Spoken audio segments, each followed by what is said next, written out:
Here's another important video from the Personal Defense Network.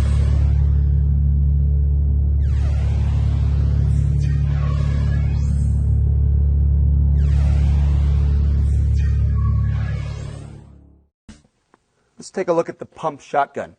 We've looked at the basic manipulation.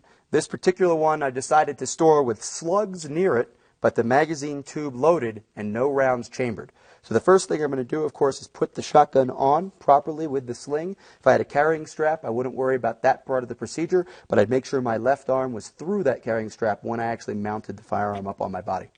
I'm going to take these slugs, and I'm either going to put them into my belt line, or I'm going to put them right into the pocket. Of course, I'm going to reach forward, release the action, pump the shotgun, the chamber around. Now I've chambered around.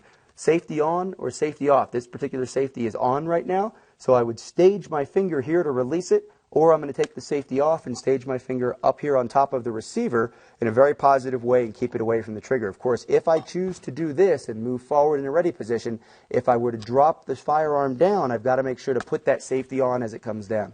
Most people will choose to leave the safety on and be prepared at this point until there was an imminent threat of danger.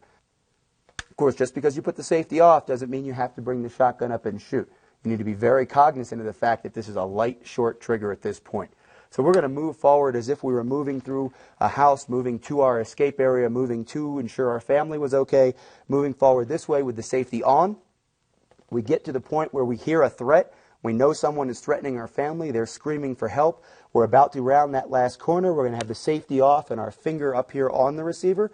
As we come up, we realize that we've got a situation where we need to use a slug.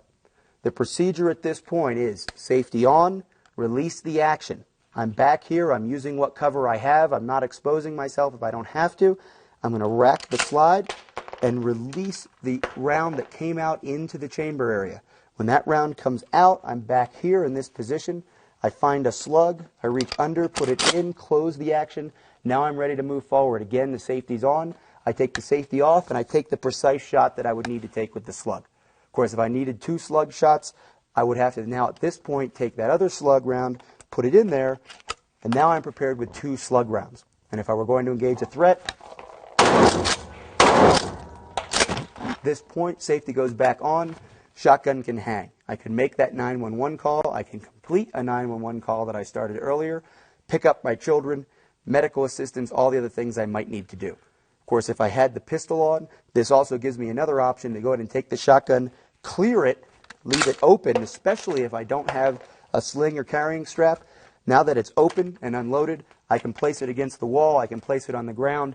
It's not going to be used against me, especially if I've got a pistol as a secondary firearm. I can come down and do what else I need to do.